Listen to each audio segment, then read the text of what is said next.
नमस्कार दोस्तों, आज के इस वीडियो में हम पढ़ने वाले हैं वंशागति का आणविक आधार। वंशागति का आणविक आधार में हम सबसे पहले डीएनए के बारे में जानेंगे। ठीक है, ये हमारा डीएनए का संरचना है, जो कि एक प्रकार से बोले तो ये जो है रासायनिक संरचना नहीं है। रासायनिक संरचना इसका दूसरा तरीका से होता है। ठीक है, डीएनए का विस्तृत आरेख बनाकर नामांकन करें। डीएनए द्विकुंडलित होता है, ये जो है क्रिक ने बताया था। ठीक है, वाटसन और क्रिक ने। तो देखिए, ये 5' to 3' होता है और ये 3' to 5'। ये जो इसकी लंबाई है ये 3.5 एंगस्ट्रॉन का होता है और इसकी एक कुंडलन की लंबाई 20 एंगस्ट्रॉन। ठीक है, और इसका जो है ये 20 एंगस्ट्रॉन यहाँ से यहाँ के बीच में रहता है और इसकी जो द्विकुंडलन लंबाई होती है वो होता है 34 एंगस्ट्रॉन। ठीक है, और 10 नाइट्रोजन बेस इसमें पाए जाते हैं। इसको बोलते हैं प्रतिसंवेदी रज्जु। संवेदी रज्जु, ठीक है, ये वाला संवेदी रज्जु और ये वाला प्रतिसंवेदी रज्जु। विभिन्न प्रकार के आरएनए का नाम बताएं। जैसा कि आप लोग को पता होगा, आरएनए 3 प्रकार के होते हैं। ठीक है, आप लोग को दिख रहा होगा, आई होप। विभिन्न प्रकार के आरएनए, संदेशवाहक आरएनए को बोलते हैं एमआरएनए। ठीक है, मैसेंजर आरएनए। तो यहाँ देखते हैं इसका डिफिनेशन। संदेशवाहक आरएनए डीएनए से प्राप्त आनुवांशिक सूचनाओं को राइबोसोम तक पहुँचाता है, इसीलिए जैकब और मोनोड ने इसे मैसेंजर आरएनए का नाम दिया। कोशिका द्रव्य में पाए जाने वाले कुल आरएनए का 3.5% भाग एमआरएनए होता है। ट्रांसफर आरएनए मतलब बोलेंगे इसको तो टीआरएनए। ठीक है, कोशिका में लगभग 100 प्रकार के टीआरएनए पाए जाते हैं। यह कुल आरएनए का लगभग 15% भाग का निर्माण करते हैं। टीआरएनए अमीनो अम्ल को ढोकर राइबोसोम कॉम्प्लेक्स तक लाते हैं। अब समझेंगे राइबोसोमल आरएनए। राइबोसोम के अंदर पाए जाने वाले आरएनए को आरआरएनए कहते हैं।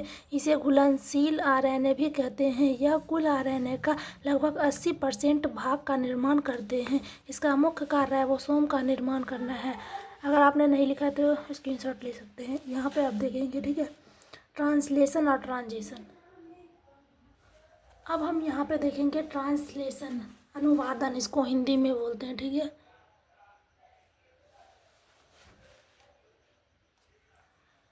एमआरएनए से न्यूक्लियोटाइड की श्रृंखला में एमिनो अम्ल की पॉलीपेप्टाइड श्रृंखला में बदलने की क्रिया को अनुवादन या रूपांतरण कहते हैं। इस प्रक्रिया के लिए राइबोसोम से एमआरएनए जुड़ता है।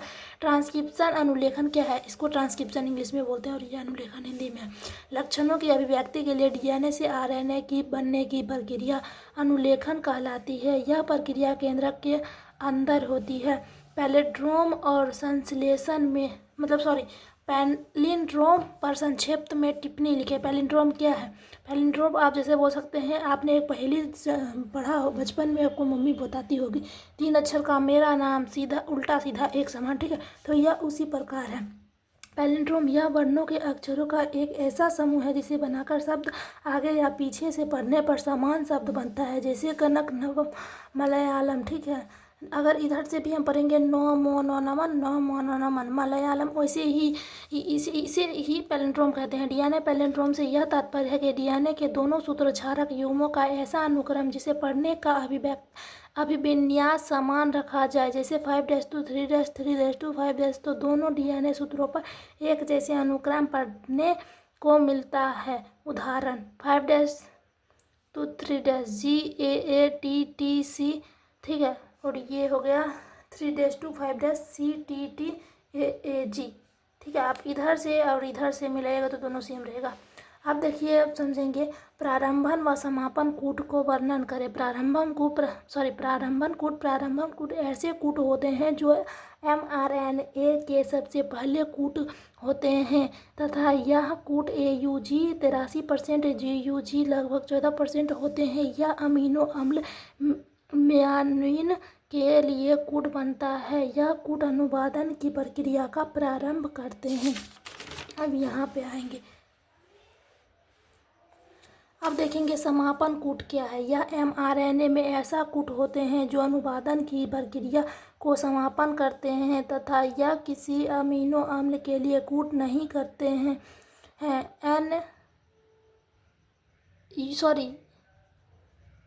समापन कूट का एग्जाम्पल हो गया UAA, UAG और UGA, 3 समापन कूट हैं, ठीक है। अनुवांशिक कूट की विशेषता लिखे। अनुवांशिक कोड की विशेषता यह है, यहाँ एक ये सार्वभौमिक होते हैं, यह 20 अमीनो अम्ल के रूप में न्यूक्लियोटाइड क्षार का एक तरीके है। यह कोमा रहित विशिष्ट और अनवरत कूट हैं।